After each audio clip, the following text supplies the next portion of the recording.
qu'est-ce qui se passe dans une relation entre une personne qui pratique l'hypnose, qui est un thérapeute qui pratique l'hypnose, et le patient?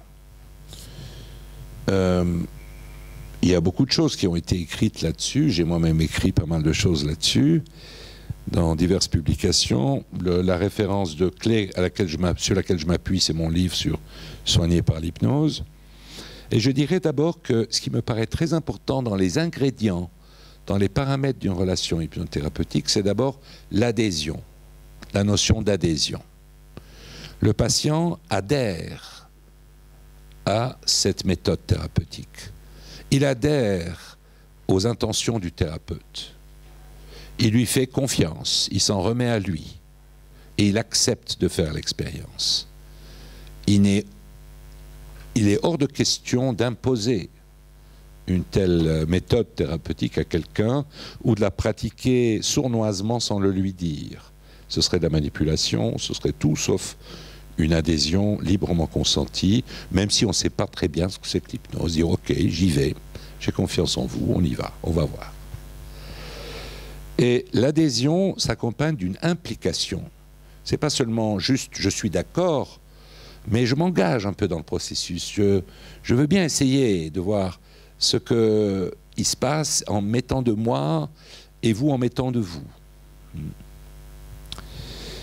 Et donc, adhésion et implication au projet thérapeutique sont des conditions essentielles, les premiers ingrédients d'une relation hypnothérapeutique.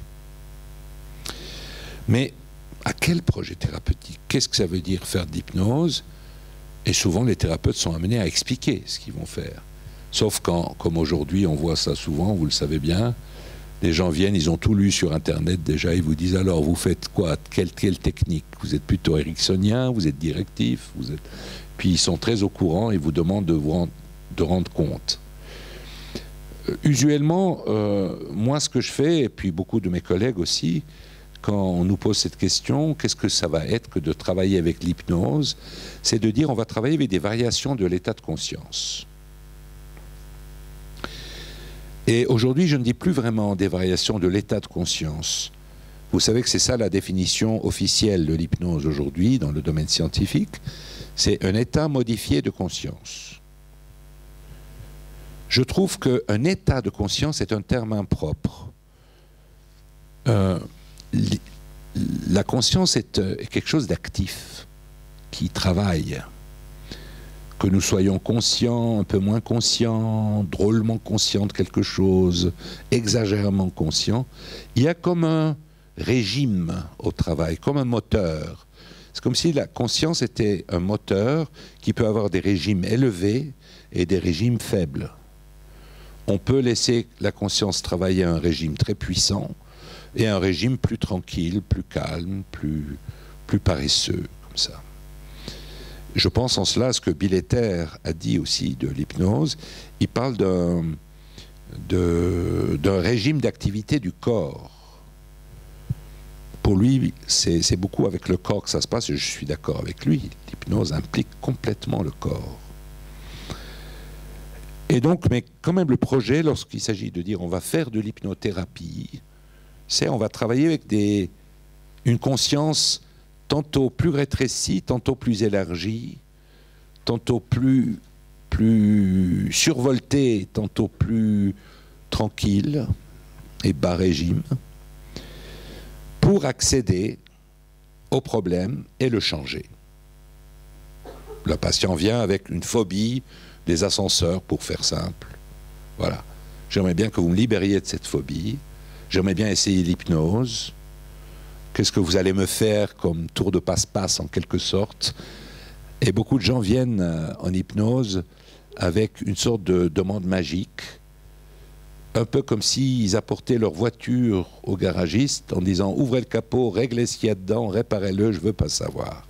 Je veux tomber en état d'hypnose, comme si j'allais m'endormir, et quand je me réveille, vous m'avez guéri. Vous avez réparé, vous avez fait ce qu'il fallait. » Et évidemment que c'est une attente totalement déraisonnable, c'est pas ça l'hypnose. Et je disais implication du sujet, adhésion et implication, engagement, activité. On est actif en état d'hypnose. Et actif pour faire quoi? pour établir une autre forme de relation, faire une expérience nouvelle. Pendant cette séance, on va faire une expérience différente pour moi dans ma vie. Moi, j'ai peur des ascenseurs. Je me connais comme peureux de certaines choses et comme courageux dans d'autres choses. Et le thérapeute s'intéresse à ma manière d'être courageux dans d'autres choses pour que ma partie courageuse soigne ma partie en moi qui fait peur. Je vais apprendre une nouvelle relation avec moi-même en ayant une autre conscience de moi pendant que je parle de moi, pendant que j'évoque ce qui me fait peur ou ce qui me rassure. Relation avec moi-même, mais aussi relation avec le monde. Une des techniques d'induction hypnotique classique, c'est de demander à la personne de prendre conscience physiquement de son contact avec l'environnement. La chaise, le sol, l'ambiance de la salle, l'odeur, la température, les bruits, la luminosité ambiante. Comment mes 5 sens perçoivent le monde où je suis. Comment mes 5 sens me confirment que je suis à tel endroit et pas à tel autre. Et comment ces variations de conscience vont m'aider à découvrir un tout autre aspect de moi qui fait que tout d'un coup ma peur de l'ascenseur change complètement. Je vois que Francesca est là. Où est-elle, Francesca? Tu te souviens de cette patiente qui avait une phobie des ascenseurs? Et je l'avais convaincue que tu en avais une aussi. Et je lui avais demandé de te soigner. Et je lui avais demandé de t'accompagner dans l'ascenseur pour que tu oses y aller. Elle l'avait fait. Ce faisant, elle se soignait elle-même aussi. On s'était bien amusé ce jour-là, tu te souviens? Il y a la relation avec autrui, le monde environnant, la relation avec moi, la relation avec le thérapeute. Tiens, comment je peux parler comme ça à quelqu'un? Comment je peux me montrer jusqu'à tel point à quelqu'un? Comment, en échangeant avec ce thérapeute, je me rends compte que j'échange autrement que j'échange d'habitude avec les gens. Et ça dévoile un aspect de moi, une ressource en moi que je méconnaissais. Ceci va impliquer un autre ingrédient dans la relation, très important, l'accordage mutuel. Est-ce qu'on peut s'accorder? Est-ce que ta gueule me revient? Est-ce que ma gueule te revient? Est-ce qu'on se sent mal l'un avec l'autre? Est-ce qu'on peut faire alliance vraiment, établir une base de confiance dans la relation? Vous savez que sans alliance, sans confiance, aucune relation n'a d'impact thérapeutique, on le sait. Aujourd'hui, ça a été démontré scientifiquement en comparant toutes les écoles psychothérapeutiques entre elles. Et on a réalisé qu'aucune école n'est plus efficace qu'une autre, ce qui est vexant pour certains détenteurs de l'école, y compris pour nous, quand on dit la systémique, mais c'est mieux que la psychanalyse. Ben non, c'est pas ça qui est significatif. Ce qui est significatif, c'est la qualité de l'alliance avec le patient. Donc là, vraiment relation de confiance de base, ça c'est essentiel. Et on est ramené à la base, là, vraiment de notre humanité, n'est-ce pas?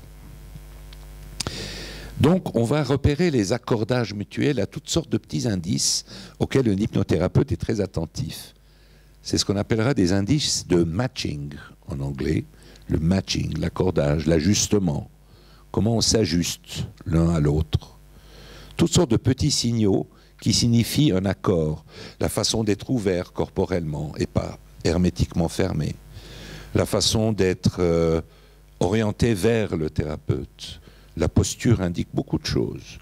Les rythmes d'ajustement mutuel, quand l'un bouge et que l'autre ne bouge pas du tout, par exemple, ou quand les deux bougent à peu près en même temps, comme dans une sorte de tango. Une des images que Amilcar avait utilisées et qui avait publié un petit article à ce propos un jour, sur l'image de la systémique, et notamment dans la thérapie de couple, vue comme un tango. D'ailleurs, si cet article vous intéresse, on pourrait vous le joindre dans le prochain courriel, si Amilcar nous donne l'autorisation, bien sûr. Et celui sur les brûlés, je peux vous l'adresser aussi, celui du CHUV est en PDF, il est très intéressant.